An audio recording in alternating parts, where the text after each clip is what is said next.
Sergey Pavlovich has completely lost his aura. Is it just me, or has Sergey Pavlovich completely lost his aura and his title for the scariest heavyweight in the UFC? I feel like just 2 years ago, Sergey was regarded as the scariest heavyweight in the UFC, was literally only getting first-round knockouts, was setting insane records in terms of shortest average fight times, and was routinely called the White Ngannou. And justifiably so. I mean, look how he massacred my boy. But just only 3 fights and less than 2 years later, Sergey Pavlovich, though still a top heavyweight, has definitely lost that aura he once had as the scariest UFC fighter on the roster, and this has definitely been reinforced after the disappointing performance he had against Jairzinho Rozenstruik a week ago. The guy went from running through guys in the first round to 2 decisions back-to-back in the heavyweight division. So what happened? How did the scariest guy on the UFC roster go from that type of guy to somebody who's lost all of their aura and their confidence seemingly overnight? Sergey Pavlovich's career is pretty easy to recap, as you may presume. Sergey actually lost his debut to an older Alistair Overeem in the first round in a really weird match. Alistair Overeem, knowing the punch Sergey was probably packing, took this fight to the clinch relatively early, bringing Sergey to the fence. And Sergey would try taking down Alistair a couple times, only to get stuffed both times. And ironically, it was Alistair that was able to take down Sergey here, and it felt like out of nowhere, Alistair Overeem went to another gear with his power and started smashing Sergey into a finish. That was a brutal way to make a UFC debut, but that only served to drive him. For the next 6 fights, Sergey would only have devastating first-round finishes. Starting with Marcelo Gom, he crumbled him with a fast series of punches, then executed him right here with an uppercut. Then he just spammed right hands against Maurice Green right here, absolutely flatlined Shamil Abdurakhimov with a hybrid straight and uppercut right hand that would eventually lead to a finish. And with that finish, it would lead to his first big time name during this win streak in Derek Lewis, who was coming off of a loss to Tai Tuivasa. And out the gate, it was like Sergey had aim lock on Derek's head because he landed practically every shot on Derek's head before he got the ref to take him off of him. Was it a little too early? Maybe, but I think in that position, Derek has very little in his bag to survive. Anyways, this would then lead to another matchup with a fat heavyweight, as he would now take on Tai Tuivasa. And man, this was fucked up. I love Tai, and he was just coming off of a loss to Cyril where he dropped him and showed a ton of heart. So even though the logical part of my mind knew Sergey was probably going to win here, I at least thought this could be a war. And it really wasn't. Sergey was just way too clean with his boxing and ran through Tai. Tai tried to get up here and tried swinging back, but Sergey didn't fall for those tricks and wrecked him again. What I will never get out of my head is Tai's face after that fight. In 54 seconds. 54 seconds.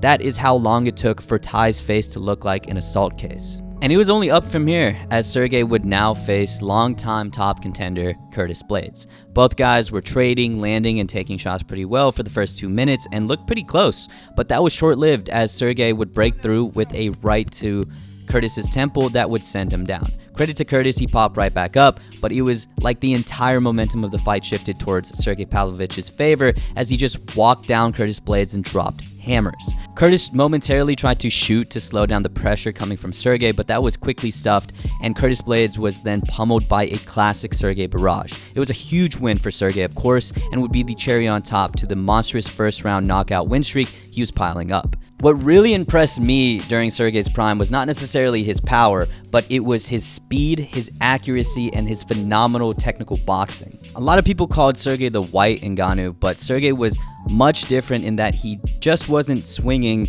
and winging these giant haymakers. The guy was stringing together combinations on top of that insane power. The guy is built like this and still somehow has the speed to do this, on top of having the longest reach in the UFC, tied with Jon Jones. And speaking of Jon Jones, when he was supposed to defend his belt against Stipe Miocic, he unfortunately pulled out, and now an interim belt at heavyweight was up for grabs, and another scary up-and-coming heavyweight was matched up with Pavlovich for said belt.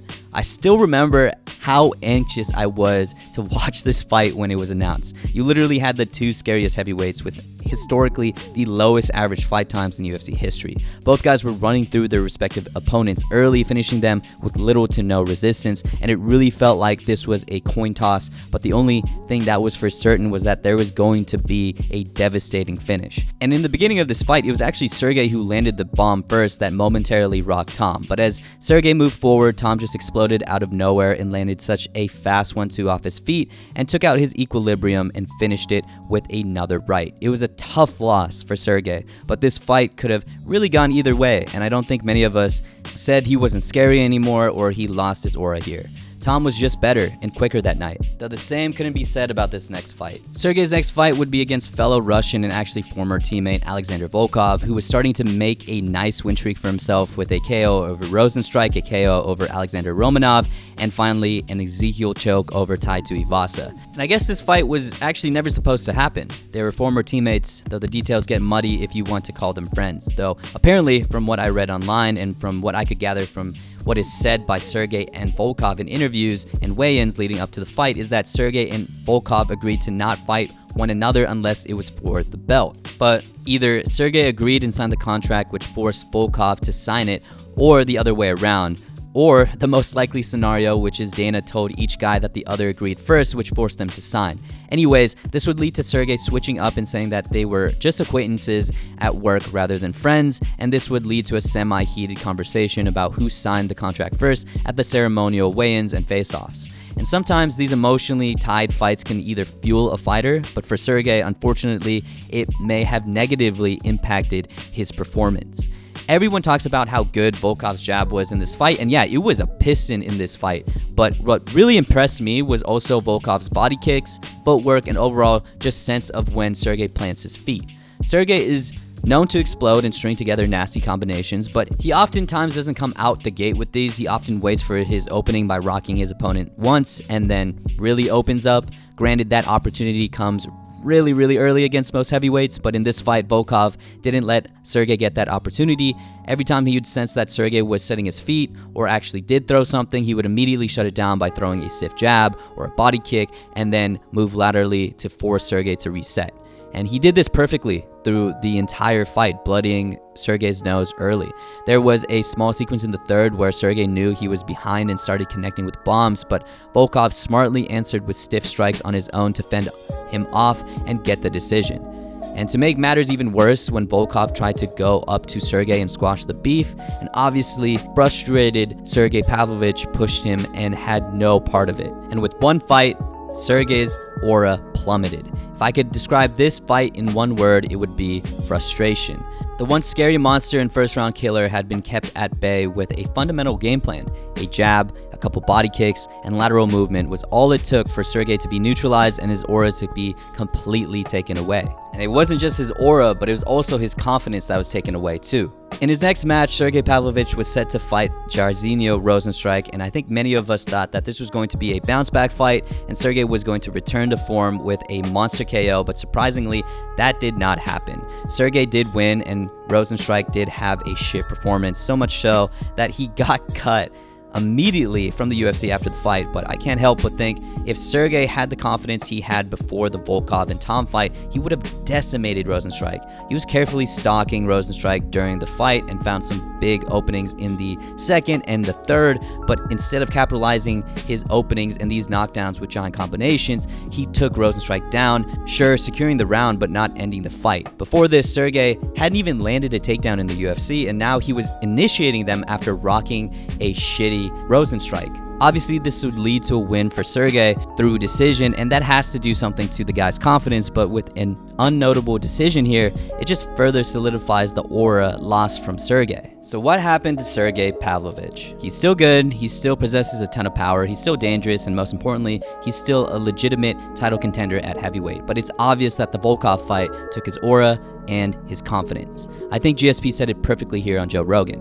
It's tough to lose a fight by KO, but psychologically, it's even worse to come back from a fight in which you've been dominated every single round, and that couldn't be more perfectly shown in Sergey's last two losses. I wouldn't say the Tom fight really affected Sergey since it was a 50-50, and he did momentarily rock Tom. Obviously, I don't know exactly what Sergey is thinking, but I would imagine he can mentally justify that he just got caught that night and it was Tom's night instead of his. But there's no cope for what happened in the Volkov fight.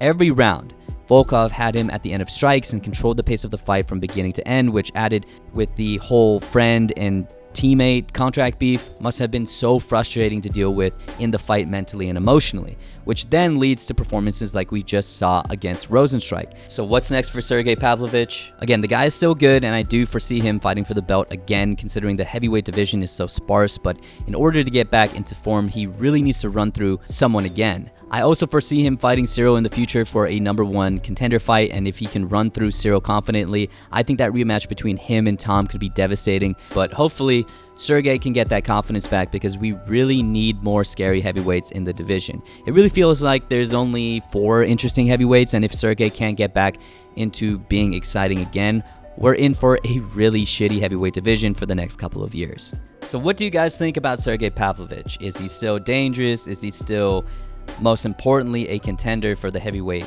division? And will he ever get back into form and really become that scary guy that he once was? Anyways, thank you guys for watching, and I'll see you in the next one. Peace.